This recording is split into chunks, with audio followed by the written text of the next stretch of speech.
بسم الله الرحمن الرحيم وبه نستعين وهو خير المعين وصلى الله على سيدنا محمد وآله الطاهرين.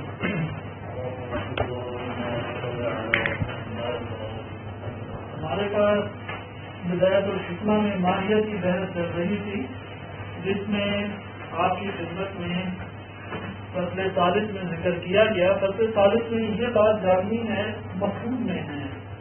اگر ہم خود سے ادھر ادھر چھلانے لگائیں تو نہیں سمجھ آئے گا. مفہوم کے بعد خارج کی طرف آئیں گے.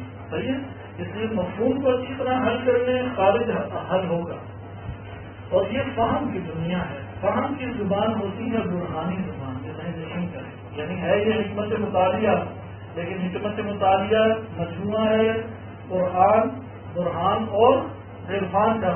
لیکن یہاں پہ نہ قرآن اور حدیث ہے اور نہ ہی عرفان ہے، فقط کیا ہے؟ برہان. اور برہان منہج مشا کہلاتا ہے. لیکن یہاں پہ جواب اسی طرح دیتے ہیں کہ جب بھی آپ نے بات سمجھانی ہے تو سمجھانے کے لیے زبان برہانی ہوگی. اس لیے حکمت مطالعہ میں فقط و فقط منہج عقلی کو بدایہ اور نہایہ میں بیان کیا گیا ہے. البتہ نہایہ میں اشارے کیے ہیں انہوں نے، عرفانی مبانی کی طرف اشارات موجود ہیں. ادھر ہم یہ دیکھیں، فصل کا عنوان ہے. عنوان پہ غور کریں کیونکہ یہی عنوان آگے ہمیں ایک اور پہلو کے سامنے آئے گا اور وہاں پہ آپ نے اس کو دیکھنا ہوگا. الوجود زائد علی الماہیہ، اس سے کیا مراد ہے؟ زائد علی الماہیہ سے مراد اس جگہ پہ زائد علی الماہیہ سے یہ بیان کرنا چاہتے ہیں کہ مفہوم وجود مفہوم ماہیت سے جدا ہے. یہ نوٹ کر لیں کہ فصل ثالث میں الوجود زائد علی الماہیہ عارض زائد و عارض لہا یعنی للماہیہ. زائد اور عارض سے کیا مراد ہے؟ یعنی یختلف، یعنی مفہوم وجود مفہوم ماہیت سے مغایر ہے یا مختلف ہے. کیسے؟ کیونکہ جو زائد ہوتی ہے وہ ذات کا حصہ نہیں ہوتی. صحیح ہے، زائد چیز کبھی بھی ذات کا حصہ نہیں ہوتی. جو عارض ہوتی ہے، عارضی کیا کہلاتی ہے؟ ذات سے زائد کہلاتی ہے. اس کے یہ مطلب بیان کرنا چاہ رہے ہیں، جب بھی وجود اور ماہیت کا تعلق جڑے گا تو وجود اور ماہیت کے درمیان تعلق عارضی کا ہوگا، ذاتیات میں سے کبھی نہیں ہوگا. اور آج آپ عارضی لازم ہے، اسی لیے عارضی لازم بعض کتب میں آگے کی انشاءاللہ آپ پڑھیں گے کتب مطول، اس میں لکھا ہوا ہے کہ ماہیت کیا ہے، اس کا وجود سے کیا تعلق ہے. یعنی وجود عارض لازم بنتا ہے. لازم کو جدا نہیں کر سکتے لیکن اس سے جدا ہے، ذاتیات کا حصہ نہیں ہے.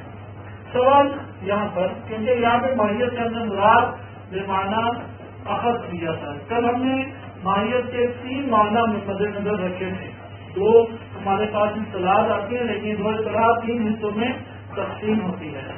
ایک دفعہ ہمارے پاس ماہیت ہے فی جواب ما ہوا.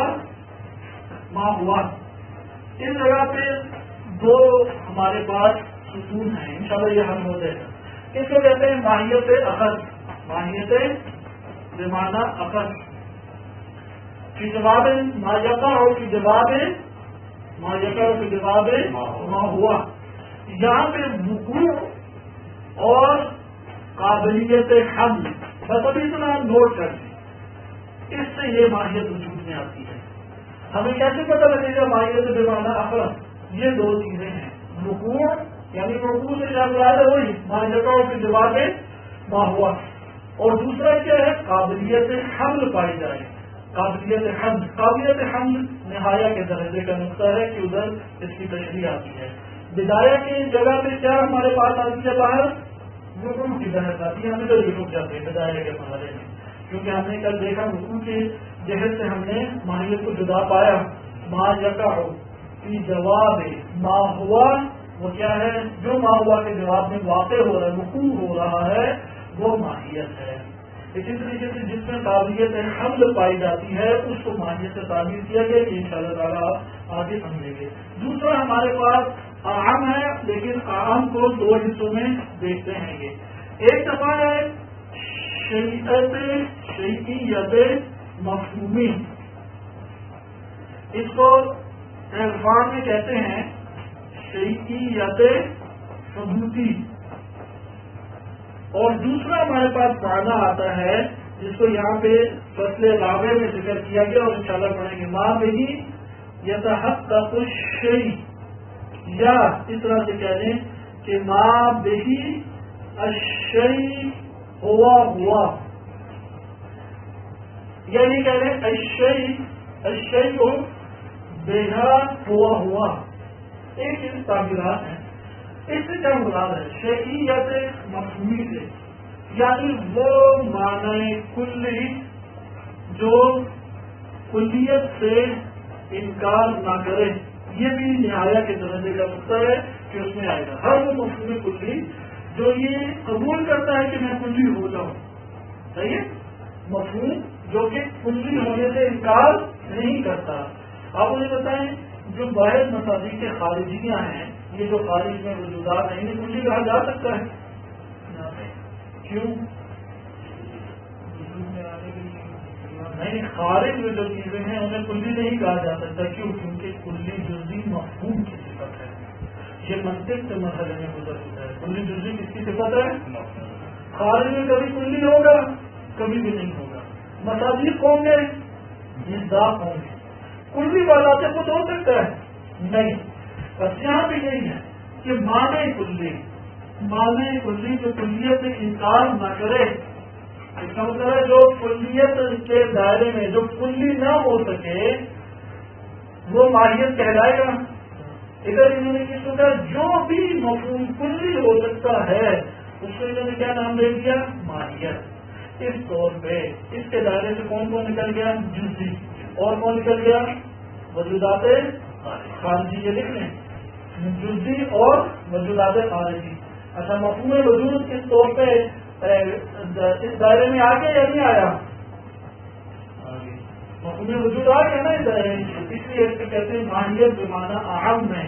ایک مفہوم وجود بھی آ جاتا ہے اور یہ بھی آ جائے یا نہیں؟ یہ بھی کلی ہوتی ہے نا ماہیت.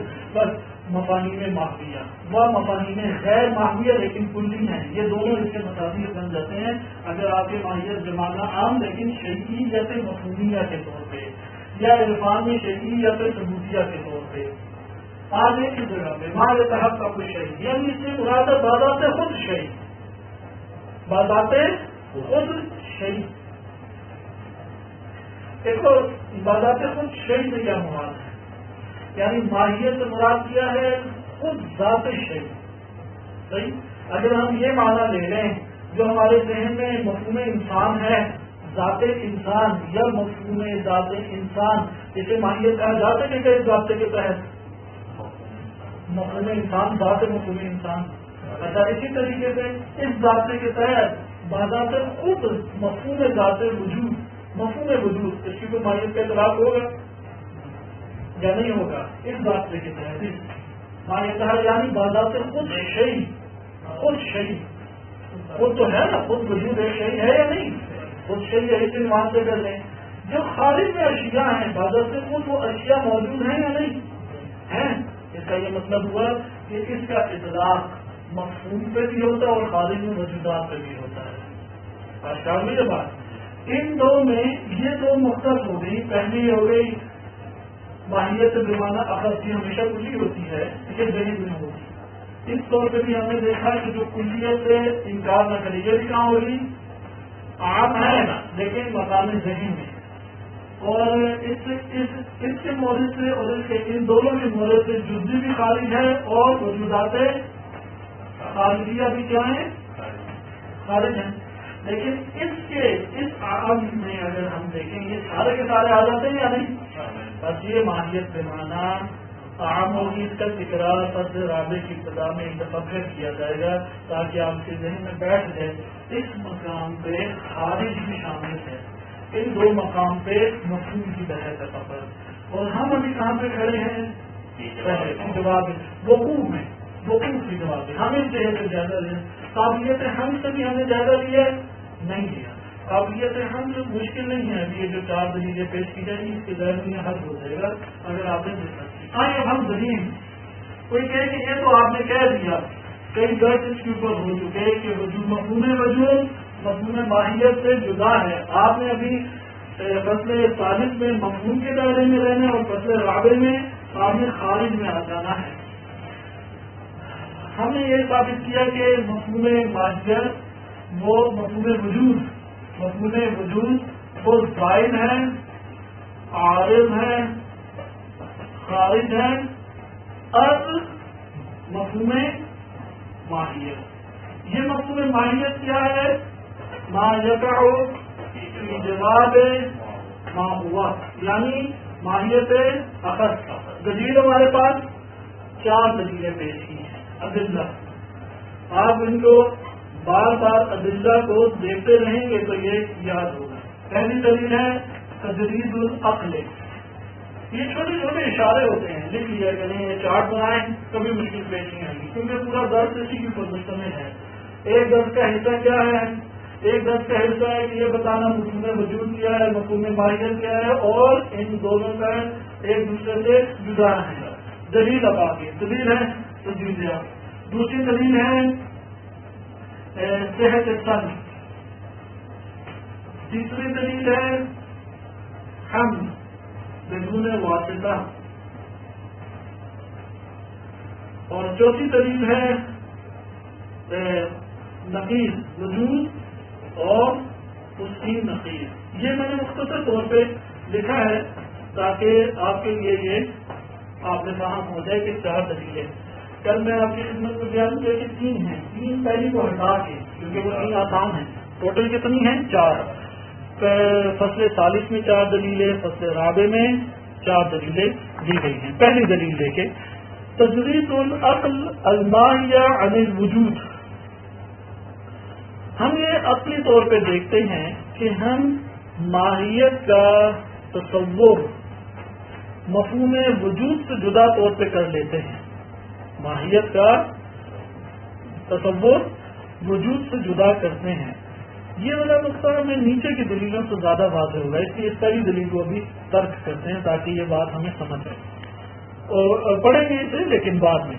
دلیل ثانی صحت سلب الوجود عن الماہیہ. ہم ایک ضابطہ منطق میں پڑھ چکے ہیں، اس کی آخر میں وضاحت ہوگی. یہ 3 دلیلیں پڑھ لیں تاکہ آپ کے ذہن میں مفہوم ماہیت اور مفہوم وجود جدا بن جائے نا. اب ادھر زبردستی بنائیں گے تو وہی نیچے والی معلومات دہرانے پڑیں گی. نیچے والی معلومات آپ پڑھ لیں گے، پہلے والا آسان ہو جائے گا، پھر فوراً اعتراف کریں گے ہاں مفہوم وجود سے مفہوم ماہیت جدا ذہن میں تصور بنتا ہے. صحت سلب الوجود عن الماہیہ. آپ پیچھے ایک معنی پڑھ چکے ہیں ذاتیات. ذاتیات کہتے ہیں کہ وہ اجزاء حقیقی جن سے ایک ذات قیام یا تشکیل یا وجود پاتی ہے کہ اگر ان میں سے ایک جز بھی گر جائے وہ ذات منہدم ہو جائے گی. صحیح ہے. اس کو آسان مثالوں میں مادی طور پہ اگر آپ نے دیکھنا ہے مادی طور پہ تو آپ کہہ سکتے ہیں کہ مثال کے طور پہ پانی کا فارمولہ کیا ہے؟ H2O. H آکسیجن اور کاربن ڈائی آکسائڈ. صحیح. H2O آپ کا ہائیڈروجن نکال دیں، پانی رہے گا. پتہ چل رہا ہے کہ پانی کا مادی وجود کس پر موقوف ہے؟ 2 اجزاء پہ. یہ 2 اجزاء اس کے لیے ذاتی کہلائیں گے. ذاتی کا معیار کیا ہے کہ اگر یہ گرا دی جائے تو ذات کا تصور بھی ممکن نہیں ہے. وجہ یہ کہ ہم خارج میں دیکھیں تصور بھی ممکن نہیں ہے. اسی طریقے سے ذاتیات ہے انسان، حیوان و ناطق. اگر حیوان گرا دیں ناطق تو وہ انسان نہیں رہے گا. ناطقیت گرا دیں فقط حیوان کو دیکھیں تو پھر ہمارے پاس کیا انسان باقی رہے گا؟ نہیں. نمبر 2 ذاتیات کو ذات سے سلب کیا جا سکتا ہے؟ نہیں. اگر ذاتیات کو ذات سے سلب کر لیں کیا واقع ہوگا؟ کیا حادثہ برپا ہو جائے گا؟ ذات ختم ہو جائے. اگر ہم اس بات کے قائل ہو جائیں کہ مفہوم وجود وہ مفہوم ماہیت کیا عین جز ہے یا مطلب عین ذات ہے یا جز ذات ہے، اگر ہم قائل ہوں عین ذات ہے یا جز ذات ہے، اس صورت میں سلب کرنا ممکن ہوگا اس مفہوم وجود کو؟ نہیں، کیونکہ ذاتیات کے ذاتی اجزاء کو ذات سے نہیں چھینا جا سکتا. اگر تمام ذات ہوتی تب بھی نہیں مفہوم وجود کو مفہوم ماہیت سے جدا کر سکتے، اور اگر تمام ذات نہ ہو، جز ذات ہو، تب بھی نہیں کر سکتے۔ لیکن اصل کیا ہے کہ ہم وجود کو تو جدا کر لیتے۔ جب ہم کہتے ہیں الانسان معدوم، ادھر وجود کو جدا کیا یا نہیں کیا؟ جدا کر دیا۔ پر جب مفہوم وجود تو مفہوم ماہیت سے سلب کرنا صحیح ہے۔ یہ سلب کرنا صحیح ہونا اس بات کی دلیل ہے کہ یہ ذاتیات میں سے نہیں ہے۔ اگلی آیت دیکھیں، حاجت حمل الوجود علی الماہیہ الی دلیل۔ جب آپ مفہوم وجود اور مفہوم ماہیت کا تصور کر لیتے ہیں تو فوراً سوال کرتے ہیں کہ آیا مفہوم یہ جو ماہیت آپ نے بیان کی ہے یہ خارج میں وجود رکھتی ہے یا وجود نہیں رکھتی؟ دلیل کی محتاج ہوگی یا نہیں؟ اگر کیا ذاتیات کے جو ذات کے اجزاء ہیں ذاتیات کی صورت میں، ان میں سے کسی ایک ذاتی جز کو ذات کے لیے ثابت کرنے کے لیے دلیل کی ضرورت ہمیں پڑتی ہے؟ کوئی ضرورت ہمیں نہیں پڑتی۔ مثلا حیوان الناطق کہنا ہو تو ناطقیت کو ثابت کرنے کے لیے ہمیں کسی واسطے یا دلیل کی ضرورت ہے، یا بیدون واسطہ و دلیل و ذات کی پر حمل ہوگی؟ بس ذاتیات کی یہ خصوصیت ہوتی ہے کہ زوجیت اربع میں تو وہاں پہ لازمہ ہے، وہاں پہ کیا ہے کہ لازمہ کہتے ہیں، عدد کی انشاءاللہ بحث آئے گی کیونکہ قدر دقیق ہے کہ عدد میں معدود کی جہت سے وہ مادی ہے لیکن عدد کی جہت سے وہ مجرد ہے، غیر مادی ہے۔ اس لیے فلسفے کے بعد افضل ترین علم اسی کو قرار دیا گیا ہے الہیات کے بعد، کیونکہ اس میں دونوں حصے مجرد نہیں ہیں یا دونوں حصے مادی نہیں ہیں۔ عدد میں آپ غور کریں تو اربعہ چار، کیا زوجیت نے چار کو وجود دیا ہے؟ لیکن زوجیت کو جدا کریں تو ذات منہدم ہو سکتی ہے، اسے کہتے ہیں عرضی لازم۔ انشاءاللہ یہ بعد میں بیان آئے گا یا حلقات میں اس کا تذکرہ آتا ہے خط کی بحث میں۔ یہاں پہ آپ دقت کیجیے کہ ہمارے سامنے یہ حقیقت آئی کہ ذاتیات کو ذات کے لیے ثابت کرنے کے لیے کسی واسطے کی ضرورت نہیں ہوتی۔ اگر مفہوم وجود مفہوم ماہیت کا ذاتیات ہوتی یا ذات کا جز ہوتی تو اس صورت میں اس کو ثابت کرنے کے لیے ہمیں کسی دلیل کی ضرورت نہ پڑتی، جبکہ مسئلہ کچھ اور ہے۔ آج کے ذہن میں کتنی ایسی ماہیات ہیں کہ جن کے بارے میں آپ خارج میں ان کے تحقق کے بارے میں دلیل چاہتے ہیں۔ مثلا ایک مسئلہ رجعت لے لیں، آیا رجعت ہوگی یا نہیں ہوگی؟ مثلا رجعت میں کوئی اور مسئلہ رجعت کے اعتبار سے لے لیں، رجعت ہوگی تو کیا حضرت ادریس علیہ السلام آئیں گے یا نہیں آئیں گے؟ ایک مفہوم ماہیت ہے کہ یار یہاں پہ یہ والا معنی متحقق ہوگا یا نہیں ہوگا۔ اب آپ یہاں پہ عدم کی نسبت یا وجود کی نسبت ہر طرح کے لیے دلیل کے اور ثبوت کے محتاج ہیں یا نہیں؟ محتاج ہیں نا۔ بس ہم بہت ساری ماہیات ہیں، تو میں نے عام مثال دی بالکل جیسے کل آپ کو بتایا ایک مدرسے کا وجود، کئی مدرسے کی اس کی خصوصیات دکھاتے ہیں۔ آپ اگلا سوال کیا کریں گے؟ وجود ہے یا نہیں؟ میں کہوں ہاں وجود ہے، آپ کہیں گے کیسے، کہاں پر؟ دلیل مانگیں گے، یعنی آپ کہیں گے وجود ہے اس مدرسے کے اوپر وجود کا اطلاق کرنے کے لیے آپ دلیل اور واسطے کے محتاج ہوں گے۔ بس یہاں سے جو احتیاط آپ کو حاصل ہو رہی ہے یہ بات ہمیں بتاتی ہے کہ مفہوم ماہیت مفہوم وجود سے کیا ہے؟ جدا ہے۔ تیسری ہمارے پاس دلیل تساوی نسبت الماہیہ للوجود والعدم، وجود کی نقیض عدم ہے۔ ایک شے کا وجود اور نقیض دونوں ایک وقت میں ایک جگہ پہ جمع نہیں ہو سکتے، ایک وقت پہ ایک جگہ پہ جمع نہیں ہو سکتے۔ اب اگر ہم یہ مان لیں کہ مفہوم وجود اور مفہوم ماہیت ہر دو ایک عین ذات ہیں یا جز ذات ہیں، صحیح عین ذات ہیں یا جز ذات، تو اس کا نتیجہ یہ نکلے گا ماہیت کو نقیض سے اس کی متصف نہیں کر سکتے، جبکہ ماہیت اپنے وجود میں جب ذہن میں تصور اس کا ہوتا ہے نہ آپ اس کے لیے وجود کو ثابت کرتے ہیں نہ آپ اس کے لیے عدم کو ثابت کرتے ہیں، بلکہ ان کے درمیان متساوی ہے۔ مثلا آپ ایک تصور کرتے ہیں کسی بھی شے کا، کسی معنی کا، کسی مفہوم کا، کسی حکومت کا، یا کسی اور عنوان سے آپ ایک منافع کا تصور کر لیں، آپ فوراً اگلا سوال کریں گے کہ حل ہوا موجود ام لا، یا ام معدوم، کہ وہ وجود رکھتا ہے یا معدوم ہے. بس آپ نے جو نسبت دونوں طرف دی ہے اس سے پتہ لگ جاتا ہے یہ مفہوم وجود سے جدا ہے، کیونکہ اگر مفہوم وجود اس کا عین ذات یا جزء ذات ہوتا تو پھر نقیض کی طرف نسبت دینا اس کا درست قرار نہ پاتا. یہ ہمارے پاس دلیل ہے. اب آئیں پہلی پہ، تجرید العقل المائی عن الوجود، کہ عقل جو ہے وہ وجود کو اکیلے تنہا تعقل کرتی ہے اور ماہیت کو جدا طور پہ تعقل کرتی ہے. کس طریقے سے؟ کیا ہم یہ کر سکتے ہیں انسان کو حیوان ناطق سے جدا طور پہ تصور کریں؟ ایسا ہو سکتا ہے کہ مفہوم انسان رکھیں لیکن مفہوم انسان کی تعریف حیوان ناطق کے بغیر ہم کوئی اور تصور لے کے ہیں. ہم یہ کر سکتے ہیں کہ توجہ نہ کریں تفصیل کی طرح، اجمال کی طرح. ادھر یہ مقصد نہیں کہ اجمال کی طرح آپ کریں اور تفصیل کی طرف نہ کریں، بلکہ ادھر کیا آپ کا مقصد ہے، یعنی انسان کو اس کی ذاتیات سے قطع نظر تصور کیا جا سکتا ہے، تصور نہیں کیا جا سکتا، یا اجمالاً موجود ہے یا تفصیلاً موجود ہے. اب ہم ادھر آئیں، مفہوم وجود کو کاملاً جدا طور پہ ہم تصور کرتے ہیں اور مفہوم ماہیت کو جدا طور پہ کاملاً مفہوم وجود سے تصور کرتے ہیں. مثلا جب ہم کہتے ہیں مفہوم انسان، ادھر ہم نے اس کے ہونے یا نہ ہونے کو تصور کیا ہے؟ نہیں. شمس، اس کے ہونے یا نہ ہونے کو تصور کیا ہے؟ ہم نے ایک ساتھ تصور نہیں کیا.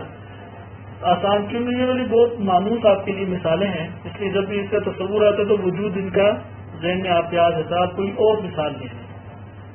مثال بلیک ہول، کہکشاؤں کی دنیا میں جب میں نے بلیک ہول بیان کیا تو یہاں پہ فوراً آپ نے تصدیق کی کہ یہ وجود رکھتا ہے، یا آپ پہلے یہ جاننا چاہیں گے بلیک ہول سے مراد کیا ہے، یا آپ نے فوراً سنتے ساتھ تصدیق کی کہ یہ موجود ہے؟ دونوں میں سے کیا چیز حق ہے، یعنی حقیقت رکھتی ہے؟ موجودیت کا سوال آئے گا یا پہلے پوچھیں گے یہ ہے کیا؟ معلومات لیں گے نا. پہلے مرتبہ کیا ہے، یہ کیا ہے. اس کا یہ مطلب ہے جب آپ نے کہا یہ کیا ہے، اس کو وجود سے آپ نے کنارہ کش کیا ہے، پھر عدم سے بھی کنارہ کش کیا، اس کے بعد آپ پوچھیں گے کہ یہ وجود رکھتا ہے یا نہیں. اس لیے وجود کا پہلے سوال نہیں کرتے، پہلے کیا کرتے ہیں اس کی حقیقت کیا ہے. مثلا کہتے ہیں اس کی حقیقت یہ کہ سب کہکشائیں ایک سوراخ میں جا رہی ہیں اور اس سوراخ کو بلیک ہول کا نام دیتے ہیں. اب آپ اگلا سوال کریں گے یہ وجود رکھتا ہے یا نہیں. اسی طرح آپ نے مفہوم اس کے ماہیت کو جدا کر لیا یا نہیں کیا نا. آئیں آپ تیزی سے عبادت پڑھیں. یہ چار ہمارے پاس، یہ چار آپ نے یہ چھوٹے چھوٹے نکات اس میں لکھیں، آپ کو فوراً یاد ہو جاتا ہے. تو یہ خلاصے کے طور پہ چھوٹے سے آپ نے دائرے میں کتاب میں اس کو بنا لیا تو یہ ہو جاتا ہے. الفصل الثالث فی ان الوجود زائد علی الماہیہ عارض لہا. دلیل اول، تجرید العقل الماہی عن الوجود. عقل تجرید کرتی ہے ماہیت کو وجود سے. خارج میں کبھی بھی یہ نہیں ہوتا، لیکن انسان اگر خارج سے ہٹ کے دیکھے تو یہ ذہن میں عمل انجام پا جاتا ہے. فللعقل ان یجرد الماہیہ، عقل کے لیے یہ جائز ہے کہ وہ ماہیت کو تجرید کرے، جدا کرے. واہیہ ما یقال فی جواب ما ہوا. ماہیت انہوں نے ادھر تفصیل بیان کی ہے کہ اس سے مراد کیا ہے. اس سے مراد ہے کہ اخذ، ماہیت اخذ عن الوجود فیعتبرها. عقل اعتبار کرتی ہے، حاضمی ماہیت کی طرف لوٹ رہی ہے کہ عقل ماہیت کو اعتبار کرتی ہے وحدہ، تنہا طور پہ. فیعطلها، اور پھر انسان اس ماہیت کو تعقل کرتا ہے. ثم یصفها بالوجود، پھر انسان کی عقل اس کو وجود سے متصف کرتی ہے. وہو معنی العرض، یہ اس کو کہتے ہیں معنی العرض کہ وجود کیا ہوتا ہے، ماہیت کے اوپر عرض ہوتا ہے، عارض لہا ہے. فلیس الوجود عینا للماہیہ، وجود نہ ماہیت کے لیے عین ہے. ولا جزءا لہا. الدلیل الثانی صحت سلب الوجود عن الماہیہ، ودلیل علیہ ان الوجود یصح سلبه عن الماہیہ. وجود کو ماہیت سے سلب کرنا چاہیے. ولو کان عینا او جزءا لم يصح ذلك لاستحالة سلب عین الشیء وجزئه عنه. کہ شیء کو اس کے جز یا عین ذات سے جدا نہیں کر سکتے، محال ہے. دلیل ثالث حاجت حمل الوجود علی الماہیت الى دلیل وایضا حمل الوجود علی الماہیہ. وجود کا حمل کرنا ماہیت پہ یحتاج الى دلیل فلیس عینا ولا جزءا لها لأن ذات الشیء وذاتیاته بینۃ الثبوت لها. کہ ذات شیء اور اس کی ذاتیات اس کے لیے واضح طور پہ ثابت ہیں. لہو ضمیر لوٹ رہی ہے شیء کی طرف. لا تحتاج یعنی ذات شیء محتاج نہیں ہے فی ہے اس ثبوت میں الی دلیل دلیل کی طرف. دلیل رابع وایضا الماہیۃ متساویۃ النسبۃ فی نفسها الی الوجود والعدم. کہ آپ مفہوم کی دنیا میں دیکھتے ہیں کہ ماہیت کا جب تصور کیا جائے تو فی نفس ہے یعنی بذات خود یہ ماہیت وجود اور عدم کی طرف کیا ہے، مساوی ہے. ولو کان الوجود اگر وجود عینا او جزءا لها جزء ذات ہوتا یا عین ذات ہوتا استحالت نسبتها تو پھر ماہیت کی نسبت محال ہوتی الی العدم عدم کی طرف الذی هو نقیضه. صلی اللہ علی سیدنا محمد وعلى آلہ الطاہرین.